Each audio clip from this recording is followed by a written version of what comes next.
Hello, Biafrans. Welcome to Magnetic Dix TV. Good morning, good afternoon, good evening, depending on your time zone. Today being 1st of August 2025. These are Biafran Liberation Army. Guys, these guys know they fear anybody at all. Gone are the days these guys will hide themselves. As you can see, they are out on the streets, full form with their kala and everything, dancing on the streets of Orlu, Imo State. They don't fear anybody anymore. If you like, come and challenge them, and they will deal with you. That is the Biafran spirit that is residing in them.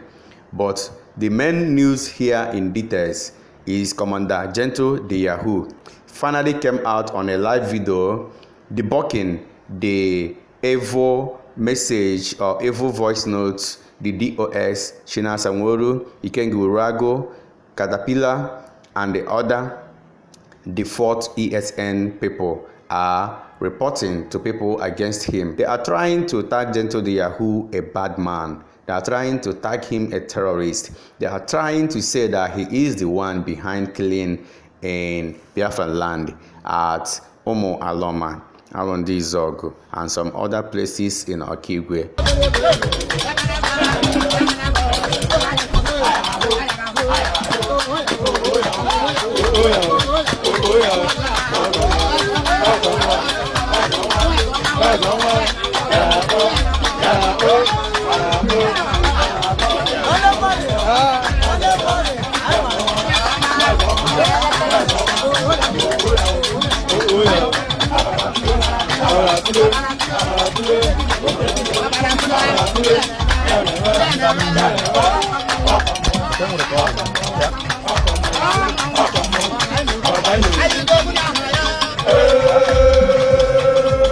Yeah, good day, my wonderful people of Biafra, the lovers of freedom all over the continent. I greet you all. Good morning, good afternoon, good evening, depending where you are watching me from. I greet all of you. This is AKA Gentle the Yahoo. I am alive today to make this broadcast clear to the hearer of my people all over the world. To make my people to understand this, I come up today, being Thursday, 31st July 2025, to express this incident and to make my people to understand the truthful it is. And I have come up today to debunk all these things once and for all. And I believe I cannot speak on this anymore. I am taking this my word directly to the people of Aro, Izog. Let them hear this and hear it clearly and understand it very well. The incident that happens in Arondi Izog, it does not concern me. I don't know anything about it. But since it have come to a point that voice I gave to my boy being Angel Makeup since last 2 years, now that this incident has happened, the people have gone and revoked the voice and bring the voice back so that it will match with their plans over Gentle the Yahoo. Now, I want to challenge the people of Aro Izogo for them to go anywhere they want to go and confirm this. My name is Fambo Ifeanyi Chukwu Okorienta Eze. Journey through the traditional, journey through ordinary Igbo. When I know this my name, John Ese Ofuma. Whether more Ifeanyi Chukwu Okorienta Eze, and where can see where near any of my men order, Je Wa anybody Lizog. Je gboro me innocent people Lizog. Je gboro me anybody Lizog. Ma enwe kam si we kpa nkata. Enwe kam si we dupu anybody. Je gboro me anybody Lizog. Uno jocha zede se. Can happily deceive and down deceive. Because the enemies, the bad ones, the wicked ones, the politicians, the evil politicians in our Zogo. I hope that an opportunity have called for them to probe gentle, to tide their atrocities. Let see gentle the yahoo. Now they have went and bring up a voice I recorded during the time Arrow Zogo through Okiso fire. Hajeleje bulleted the voice I put to my son during Okiso fire with his men. We are fighting me without done anything to them. I put the voice. Follow this place and attack them over that place. The same way they kill my own people, my own men, Bin Sonny. They kill my guy at what is that? Nkwachi. They kill my men at Nkwachi. They kill one of my guy at Nkwachi. Then I plan to go and attack them. But later on I see that killing the innocent, killing the civilian can never dish me out something. It can never give me anything. I later ordered my men for them to retrieve back. Now all those areas I mentioned the name, is there any event? Is there anything that happens over that place? Is a question. Then how does it be that something happens towards this area? A voice I put to my men since last 2 years, they now revise the voice back, just to make sure that they are still deceiving the people of Arondi Zog. Just to make sure that they are still deceiving my own people, my in-laws. Mua ujan to yeblito na mnoketa ejem nyoda say baboro innocent people. God forbid bad thing. I can never try it in my life. People that I am protecting, people that I am fighting for. That is why I come up today, being Thursday, 31st, to make it clear to the understanding of my people and to the hearers of my people, for them to hear and understand. For all these evil ones pushing my in-laws, being around this Zogo. All those innocent civilians, citizens that we abide, they are trying to tag Gentle the Yahoo that he was the one that did that. But finally, Gentle the Yahoo has managed to come out telling people that his hands are clean. In this video, Gentle the Yahoo exposed people behind that. He called them by their names and he assured them that they will surely fail, that he will surely get to them when the appropriate time comes. Why are these people so bent in destroying Gentle the Yahoo? Why are they not sleeping over Gentle the Yahoo? What do they see in Gentle the Yahoo? Gentle the Yahoo is not the only commanders we have in Biafran Liberation Army, but it seems that they have conspired heavily on Gentle the Yahoo. What is going on that we do not know? May the spirit of Biafrans guide you, Gentle the Yahoo, as you have already said that you stand on the truth, as you have already said that you can never soil your hand in innocent blood, that you can never buy any Biafran citizen, that has nothing to do with sabotaging or anything that is happening in Biafra land. The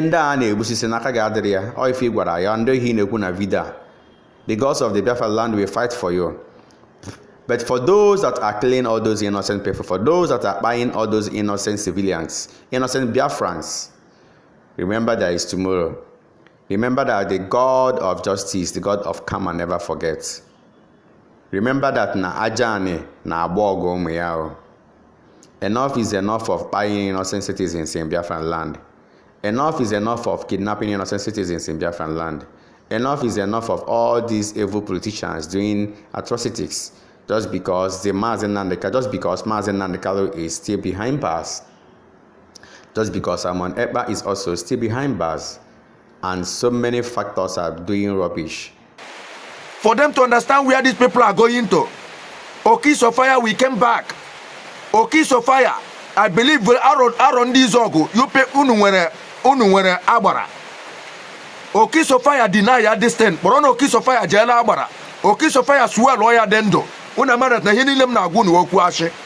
Okiso fire called me and the Zuma the Rock and told the Zuma the Rock that we should not mind the video that he has been doing in the Obletiti.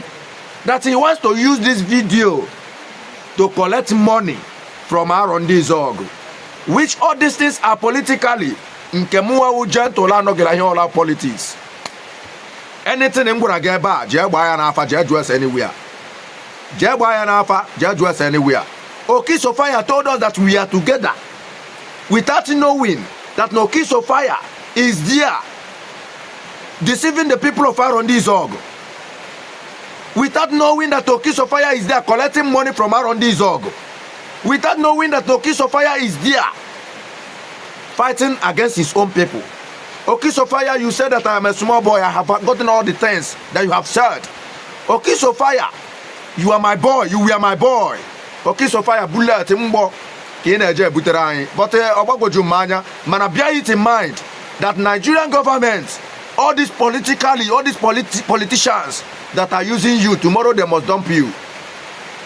Understand? All the whole money you collected from Arondi Zog, all the games that you people have been playing with the Chinas and Orlu, I believe Chukwu Kabiama that only but one day, all these things, all the things that you people, all the atrocities, all the evil that you people have been committing in Biafra land, calling us all sorts of names, calling us criminals, kidnappers, and all that. I believe that the truth must surely come out one day.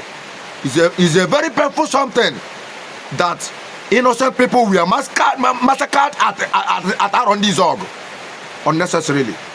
God must intervene and God must expose all the people that behind all these things. God must expose all the politicians that behind all these games. Arondi Zog, I must make it clearly to you people. The reason of them doing all these things, listen to me now. They will kill people, they will behead people, they will come out, they will be calling Arondi Zog. Let us contribute money. Contribute money. We will call army. We will fight these people. After contributing the money, they will now share the money. Put it inside their pockets. They will now carry soldier. And also, fight for your own people. Destroy your own people. After destroying the people, the soldiers will now go. The Fulani in uniform will now leave. Ojugi Manya, but I am out today to debunk all this nonsense once and for all. Banafa, Jan anywhere, Jan any abara. When my name, if I chuku Okorienteze, that is my full name. Janu Jabafa anywhere only Yabafa, with this name I gave to you people. Maka Gento, Aka if I chuku Okorienteze, aka Gento the Yahoo. Obuonye Mwenola Toyoto, Adame Bomunam, Adamacho Munam. I am only after my enemies, the enemies of Biafra, the enemies of the land, the enemies of Biafra land. And now they have seen what has been going on now. Any place in Torega today, there I will go. They are still searching for Janto at Okigwe. Tomorrow they will hear about me in Abakaleke. From Abakaleke to Anambra. I am going there. Right round I'm going. I am not afraid of any man. And I can never be afraid of any man that can kill only this flesh, that can never touch my soul. I am only afraid of him that can kill the flesh and also have the soul. And secondly, I can only be afraid of the gods of the land, Mwala Biafra. For me to be afraid of any man in this earth, they never born that man, they never born that person for life. They never born him. So please and please, Ndogom Izog, Unekwezileka, all these enemies, let deceive un. Unekwezileka, all these enemies, let deceive un. Unekwezileka, all these idiotic human beings, let regun. Unekwezileka, and they are feeling how we Izog all alone. Now when anybody get Kwokula Izog, let deceive un. Come on. Obacha, Abokwanomba, come on, all your jidder. Or that is the only thing that makes me to come up today, being Thursday, 31st of September 2025, 31st of July 2025, if I am to mistaken. Please and please, I love my people, and I am fighting this fight for my people. I brought my life out for my people. I put my life for my people. I am endangering my life for my people. How can I come up and the people that I am defending, the people that I am protecting, I will now be turning around, killing them? For what reason? Chineke bileligwe nụrụ ya aka m dị ọcha. Gaa na anywhere unu chọrọ ije wee ga, but anybody nwa were aha m jela agbara lajụ ese ma ihe dị ụta o weziokwu ị na-eme onwe gị ihe ike. Okpukpo ga-ekpochapụ family gị. Okpukpo gị mmụọ na Biafra ya emepe ọnụ lomila ole ahụ unu ha wee laghachi nwa nke mmadụ lenweghị onye o mejọrọ na m pụtara ịlụ ọgụ. Si no, these atrocities, this evil, this calamity, this Fulani caliphate, this Fulani jihadis, this Fulani invaders, that enough is enough in Biafra land. That is why they are fighting me tooth and nail. And that is why they have been using my people against me. Just to assassinate me, just to humiliate me. And my people, it can never work. And it can never happen. Thank God my life is not in the hand of you people. My life is in the hand of Chukwu Okigwe. It's in the hand of Chukwu Okigwe. So please and please, join us Ofuma before Nana may here. The voice has been trending all over the area, all over the world. It has been trending because our voice is gentle. It made it clearly. Thank God it has no date. The voice, I dropped it, and I said yes, I dropped the voice. The voice was dropped since last year during the time that my man has a problem in Arondi Zog. During that time, they bring one of my men down. That was when I dropped that voice. Manabi ambetule chani anun perikoma kwa nwanne nwoke kwa nna m ukwu. Ọ sị na eweliri egbe ka ya gbaa nwanne ya na obi nwanne eme ya. Na welie mma ka ya gbuo nwanne ya obi nwanne eme ya. I just look around, think around, move around, check around. I said no. Man, come back. Let us forget about it. Ka Chineke were aka ya lụrụ anyị ọgụ. Now, this incident has happened. Ejekpolie ya ka o nwee ike atọ ụtọ. Ka aha m nwee ike akwa everywhere. Ka enwee ike si ya kwa ndị asị a na-alụ ọgụ Biafra. That is the reason why I came up today to debunk it. That I did not do such a thing. And I can never engage myself in a thing like that. One after bolu na agbapa John Ese. Ifeanyi Chukwu Okorienta Eze. That is my name. God bless the people of Israel. God bless Biafra land. God bless all of us of freedom all over the continent. God bless everyone. God bless all supporters of Biafrans all over the world. Thank you and God bless.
May God protect the genuine Biafran Liberation Army. May God protect Gentle the Yahoo and his boys. May God protect Triple G Commander Igwe Butuzo. May God protect us all Biafrans.